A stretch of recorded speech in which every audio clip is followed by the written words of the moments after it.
Module 1, Online is Different.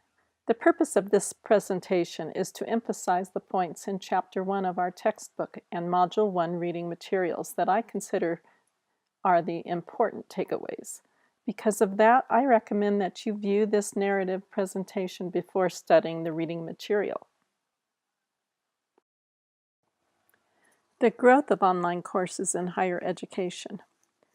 Whether you see the trend in online instruction to be disturbing or exciting, the fact that it will impact academic institutions is undeniable. In 2013, the number of students in higher education institutions in the United States who are taking at least one online course has risen to 7.1 million. Research results. Research is mixed about the effectiveness of online versus face-to-face. Some researchers have found that one method is better than the other in certain areas, such as student satisfaction, but current research has found that online learning results in higher achievement of learning outcomes. Sachar and Newman found that the experimental probability of attaining higher learning outcomes is greater in the online environment than in the face-to-face environment.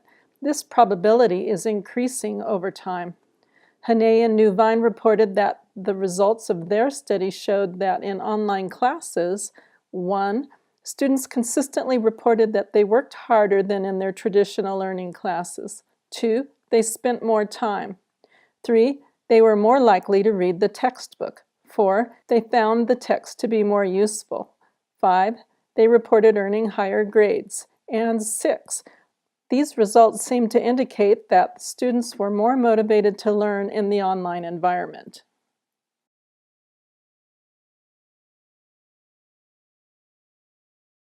Definitions. The term face-to-face, online, and blended courses are defined as face-to-face, or F2F, is where the instructor and students are in the same physical room at pre-arranged times. Online instruction is where all the course content is delivered online with web-based technology without face-to-face meetings. Blended courses are delivered partly face-to-face and partly online. These definitions were adapted from Allen and Siemens' 2010 report, Changing Course: 10 Years of Tracking Online Education in the United States. How online and face-to-face are similar. Good pedagogy is required, whether the course is face-to-face, blended, or online. All involve the formal study of an academic discipline and some form of instructor present and demonstration of learning from the student. Many instructional designers rely on Gagne's 9 events of instruction to incorporate best practices in course design. These events should be present in all instruction, and they are especially important for online instruction. In some cases, the 9 events are easier to accomplish with online tools. 1. Gain the learner's attention. Employ something that is interesting, unique, or unexpected. 2. Inform the learner of the objectives. What should the learner be able to do upon conclusion of the course? Set clear expectations. You're not in the same room with the student when they are puzzled about how to study the content, your priorities, and what you expect of them. So it is imperative to make your expectations of them and the instructions as clear as possible. Doing so during the development process will save time when you facilitate the course. 3. Stimulate recall of prior learning. Make a connection between the subject and learner's prior knowledge. 4. Present the content with readings, short narrative lectures, presentations, and videos. 5. Provide learner guidance. Suggest guidelines and strategies. Provide good rubrics. 6. Elicit learner performance with activities, problem solving, group discussions, and collaboration. 7. Provide feedback. Instructor presence, formative assessment, peer review, practice quizzes, and polls are helpful. 8. Assess learner performance.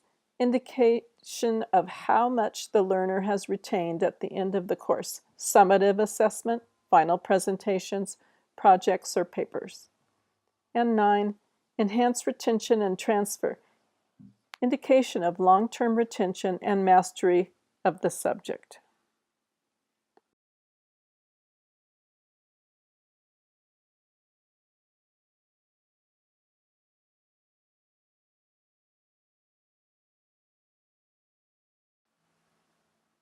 Challenges and opportunities.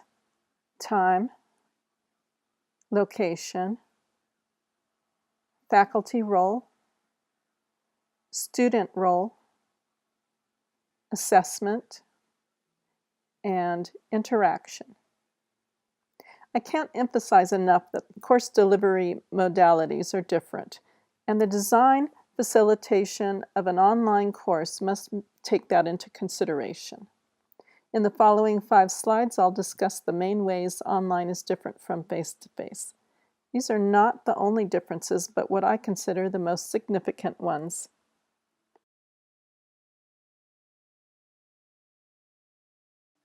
Time. Face-to-face course meeting times are scheduled in advance for lecture, lab work, and discussions, and students are expected to meet with the instructor at the same time, whereas online courses allow students to study course materials on a more flexible time frame at times that are convenient for the student, taking into consideration deadlines for grading, assessments, and possible synchronous events like online office hours or online meeting events. Location.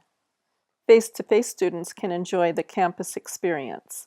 In an online setting, the entire coursework is done anywhere a student has a computer with the required software and an internet connection. This allows students to take courses while traveling, and it accommodates the needs of persons with disabilities. Instructors in the same situations have the ability to facilitate a course. Faculty role. This is perhaps the most difficult concept for most faculty to grasp, and arguably the most important for the success of online education. As the textbook reports, most research is indicating that lecturing is an inefficient way of learning. In most lectures, learners are too passive for much higher level learning to occur. Your time spent as an online educator will switch from preparing for live lectures to preparing short mini lectures ahead of time and guiding community building experiences during the course. Student role. Online learning requires students to interact with one another and the course content. Learners are more active, which enables high-level learning. Increasingly, students are becoming comfortable with and enjoy online social interaction. Some students will choose not to participate in face-to-face class discussions for various reasons, including shyness or lack of assertiveness.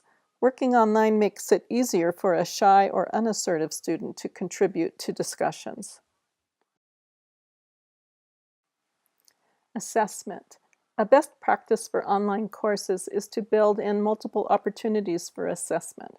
Cheating is more difficult to detect in an online class, so assessment is more reliable if graded assignments and quizzes are given more frequently and carry less weight toward the final grade.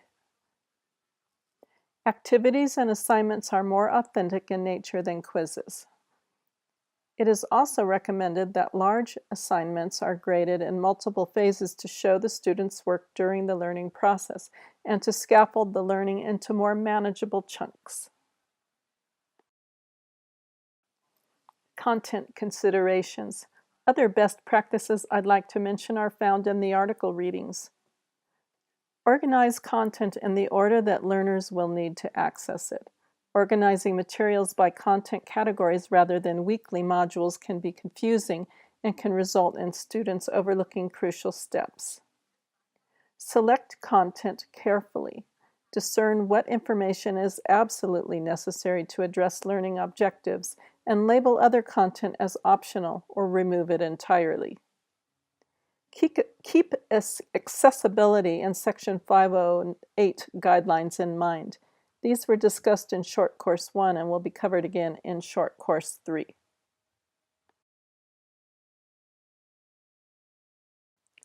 4 phases of online course facilitation. Phase 1, course beginnings. Phase 2, early middle. Phase 3, late middle. And Phase 4, closing weeks. Chapter 1 of the textbook contains 3 tables on page 10 to 12 that outline what the authors consider the 3 phases of online course facilitation. These phases are explained in more detail starting in Chapter 4. However, sections of the remaining chapters and information about phases will be included in future short courses that will be offered by TILT.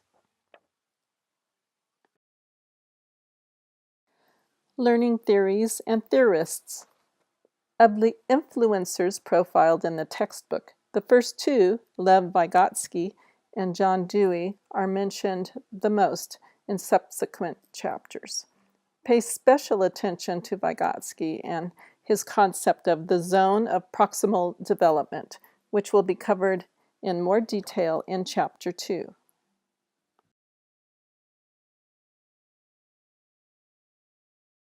Online and face-to-face are different. You'll read more about the differences between online and face-to-face courses in more depth in your textbook. You'll also read more about learning theorists and the 4 phases of an online course. The article readings will add insight to the topic. I especially enjoyed the article, How I Became a Convert to Online Learning. Participate in the discussion forums to engage with your classmates and to share your ideas and experiences and hear theirs. Please complete the assignments to add depth to your study, and don't forget to complete the knowledge check for this week. Your course facilitators would appreciate hearing how your experience with the course has been to this point, so please fill out the Module 1 feedback survey.